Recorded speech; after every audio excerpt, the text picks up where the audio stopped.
Hello, friends, and welcome to Sleep Tight Stories. We have a special story to share with you today. Over the next few weeks, we are going to share excerpts from The Rat King by Patty Larson. The Rat King is an exciting continuation of the Cat City story, an adventure we produced previously on Sleep Tight Stories. Many of you have asked if we would be producing more now that the adventures of Susan and Tucker are continuing. In Cat City, we were introduced to a world where cats and humans coexist, and our main character, Susan, embarks on thrilling adventures with her cat friends. In The Rat King, the story picks up where Cat City left off, with Susan showing signs of magic outside the city and the rats plotting more conflict. The Rat King is a story best listened to by older kids. But don't worry, we have edited out the older kid stuff for Sleep Tight Stories. This story is so much fun that we have given it its own podcast.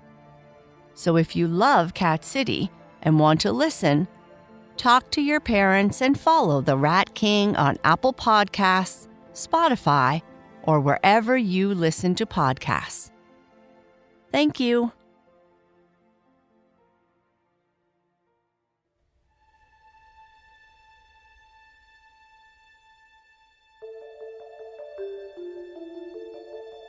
Tucker has seen Susan and heard all about her dreams.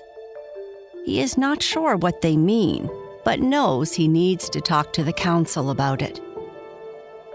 When he returns to the city, he tells Vinnie what Susan told him, and they worry that it is magic, which Susan shouldn't be able to feel outside the city.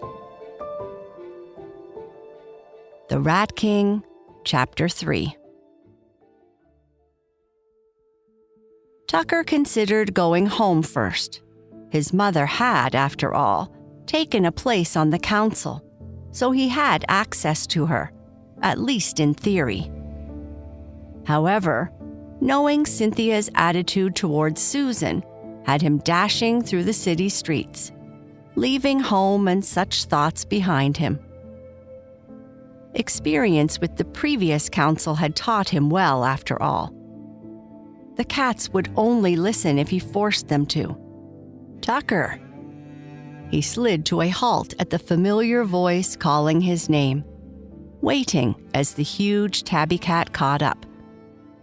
Vinnie shook out his full mane, tufted ears twitching as his gold eyes glinted with concern. He was head and shoulders taller than Tucker and massive as most of his breed.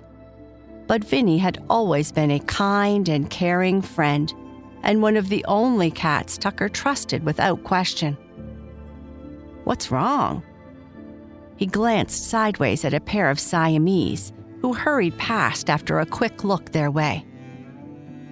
Only then did he realize he must have appeared as upset and frantic on the outside as he felt on the inside. Tucker took a moment and a breath to pull himself together before answering his big friend. Tonight was the first time I got to go above since I took Susan home, he said. Vinnie seemed surprised by that, frowning enough that Tucker decided his friend hadn't been in on the arrangement to keep him here in Cat City. If anything, it seemed the guard captain had been in the dark too, despite his rank. I just found out Susan's been having nightmares all along. He kept his voice low, walking on at a more sedate pace as Vinnie joined him on his journey. Tucker looked up at his favorite statue on the way past the fountain in the central garden, the sweet young woman holding her cat, the pair frozen in white marble forever, calming him somewhat as he passed. But I don't think they're just bad dreams, Vinnie. The big tabby shook his head again, but not in denial. You think she's still connected to the rats?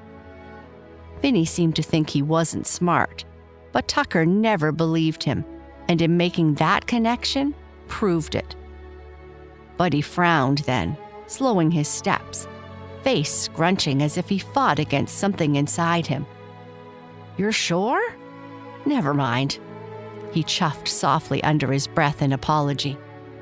One more big shake, sending a soft cloud of shed fur flying. Vinnie's normally kind and caring expression back to normal. "Of course you are." For a moment, Tucker considered asking Vinnie what just happened.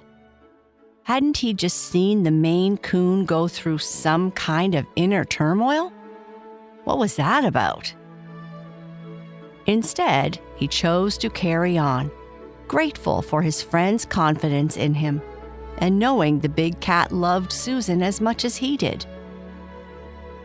Tucker quickly told Vinnie what Susan told him, their pace naturally picking up as they neared Center Square and the home of the council office.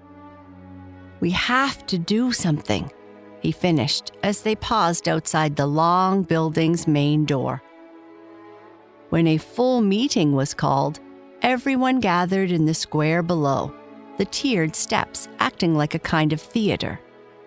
But day-to-day inquiries were held behind closed doors in the long marble office beyond the tall gold doors where the two friends spoke.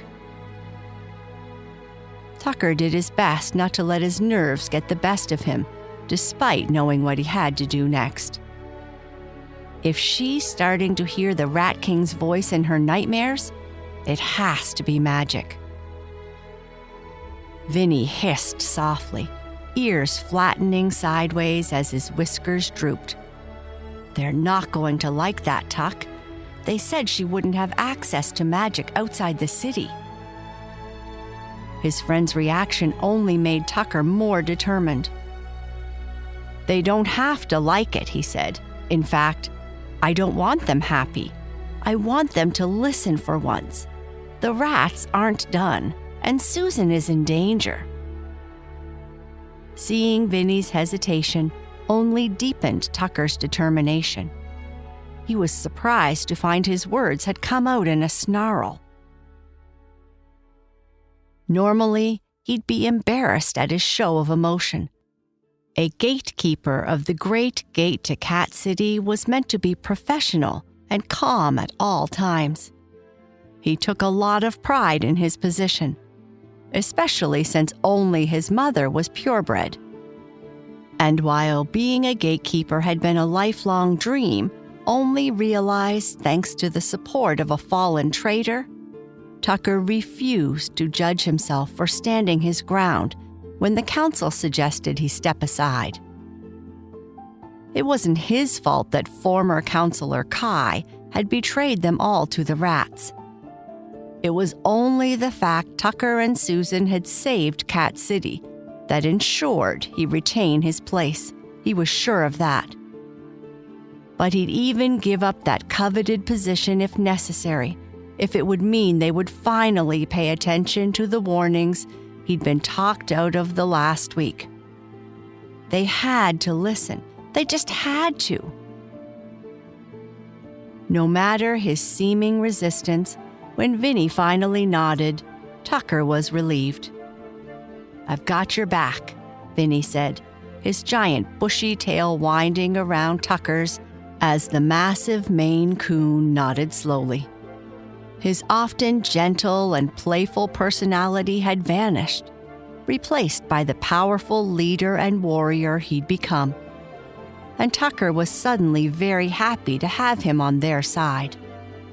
Not just because Vinnie was his oldest friend, but because the guard captain was so well respected that surely the council would have to listen. "Whatever you need, Tucker. You know I adore Susan, too." Tucker swallowed hard, his throat now tight, eyes slowly blinking tears away as he head-butted his big friend. "Thanks, Vinnie," he said, voice cracking before he cleared his throat and squared his shoulders, ears alert, head high. "I'm glad you're here," Vinnie chuckled, puffing out his full mane, almost doubling in size, casting a broad shadow. "Hey, you're the brains of this friendship," he said. "I'm just the muscle. So if it's backup you need, I'm always your cat." There was that belief of his again. Tucker wanted to argue. Vinnie was far from stupid, and his butterscotch friend hated it when the big Maine Coon talked about himself like that.